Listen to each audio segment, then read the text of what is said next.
The next is the Waitai Coastal-Burwood Community Board, and we have Bebe, Frayle and Joe Zervos today. Hello. Hi. Kia ora koutou katoa. Kia ora. Welcome. Don't have my usual offside when I'm here. I've got an improved model.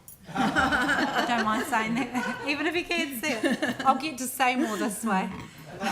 I just need to warn you that this is live stream. I know. I'm hoping he's watching. So we'll take the submission as read and just want to highlight a few key points that I want to really hammer home for you. We broadly support the 4 goals. Like the previous submitter, the strategy is simple to read, really well laid out, has lots of pictures, which is appreciated, good plain English. Our submission focused mostly on goal 2, which is we understand and are preparing for the ongoing impacts of climate change, because this goal is the one that impacts our coastal and riverside communities the most and the most directly. I just want to begin by saying that I watch with interest to see how some of these goals and programs will be funded. I've noted before here that the council is remiss if it passes resolutions with no funding to support what it wants done. It seems disingenuous to pass a resolution or establish a goal and then kind of go, great, that was awesome, done. And the program looks extremely expensive. Necessary but expensive. Highlighting a couple of the programs.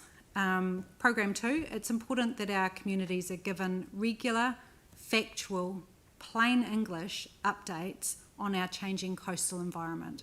This is a key stressor in our environment, and if sea level is rising or change is happening, we want to hear about it. If there's monitoring happening, we want to know what that monitoring is. We want the outputs of that monitoring to be regularly provided to our communities so that they can understand the world that they're living in.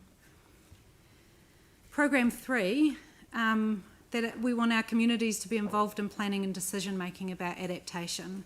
Now, involvement is a spectrum from information. Some people only want information. Other people want full collaboration. They want a seat at the decision making table about what is going to be happening to them. It is signalled by our communities that we want to be involved in adaptation planning and decision making. We want council to walk alongside us in that, and walk alongside our communities. The key phrase here is with us, not to us. Program 7, the strategy notes that 54% of our greenhouse gas emissions are from public transport. From transport, we need to address this. I like the idea of double duty that our Prime Minister talks about. Active transport has a double duty of providing social well-being and health outcomes, and also improving environmental impacts. So a focus on active transport, which is me using my feet or my legs to actually get around, is great. And I think the council is doing really well there. I would say that where are our cycleways? I live in East Christchurch. Where are my cycleways? Where are my walkways? I think it's being put in the too hard basket. It's in the plan, but it's a long way out. We need active transport as much as everybody else. Program 10, the commitment to sustainable food systems is great. I'm involved in a community garden. I think every community should have a sustainable production area, but it's slightly at odds in our view, with the development encroachment on land that is suitable for food production, and Preston's and Marshland Road is a great example of that. The increasing greenfields development reduces our green belt, and that is of a concern when we're going into a future where we'll have less arable land and more need for a sustainable food system where the food is grown next to the people who live in the place that they're eating it. And time for questions.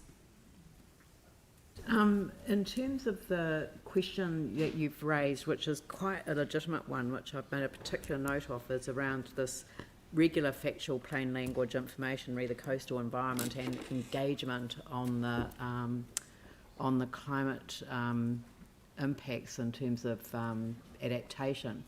Have you, as a community board, looked at the implications of the legislative changes proposed for the RMA? Because there are 3 pieces of legislation, and the last one is climate change adaptation. And I'm just wondering whether that is something that needs to be wrapped into the work that's happening with the, what's your group called? The Coastal Hazards Group. The Coastal Hazards Working Group. Leading. Yeah. Yeah. I've had a cursory look at it, but it would be good to have more information. I mean, I know that there are experts in this council that know a lot about what's going on, probably, and it would be good to have a conversation about that. I think that the significance of the legislative change that's coming, and this is often the way with a number of the things that we're dealing with as a council, and we're dealing with that in the Three Waters environment, is that what central government is doing is just deeply intertwined with what we're doing. But we have, and you've quite rightly said, through your community board, a deep connection with your local coastal communities. Yeah. So we should be using that as the basis for getting the information out there and hearing back people's concerns and engaging. Absolutely. Yeah. In plain factual English that's easy to understand for our communities. Plain language. Yes. Don't necessarily have to say English because plain English may not be language. the first language. Yeah. Thank Right. you. Mike. Thanks for your submission. Just a couple of questions. You obviously spoke about how expensive some of this is. Do you think our reports, therefore, should also show the cost of inaction as well? That's a really good point. If you can quantify that, absolutely. I mean, yes, it should. And the other one, given the significant growth in the Preston's area, should we be looking actually at doing some type of cycling facility out to Preston's, that way, to encourage that mode shift? Absolutely. Thanks. There have been quite a few requests come in to board or board members regarding trying to get a cycleway from the city which goes towards Bottle Lake Forest. So it links up with the recreation and the city, so you can use it for working and recreation. I thought it was quite a good idea. Yeah, I mean, for us, the first cab off the rank is the City to Sea pathway, which is great, but it's not a commuter route. Yep. It's a recreation route, and there are issues with using it as a commuter route if you're recreating on it, and it's not the fastest way into the city. So I think there is more needed. Thank you. In that joined up sense, the 2 high schools side by side must also have a significant need in that respect. Absolutely. Yeah. Okay, Sarah. Thanks so much. A couple of things there. On the cycle paths sort of following on, you do have some off-road cycle paths at the moment, but they don't seem to be particularly well maintained. They're not joined up very well. Marked or So they come and joined they up. go, and they're not well maintained, and some of them are on roads that aren't in very good condition to begin with. Yeah. Yeah. You do have some off-road ones as well, mostly NZTA kind of stuff. Yeah. And if there It's was, piecemeal, I would say. so, as well as maybe major cycle routes, ways of connecting those Together. ones that are already existing would be a good value kind of proposition, I think, as well. And actually just cycling them and seeing where they drop off and have giant potholes and are not actually usable And big as a tree cycleway roots would and be stuff. great. Yeah. And the other one is discussion over the impacts of climate change. When we discuss those in the coastal environment, we tend to focus on the coast and sea level rise and erosion. But some of our submitters have also talked about the other impacts of climate change that will come, the economic, social, cultural, those kind of things, and not just the actual hazard of the sea. And are you keen to have some more work done in that space as well to see what the other impacts are going to be?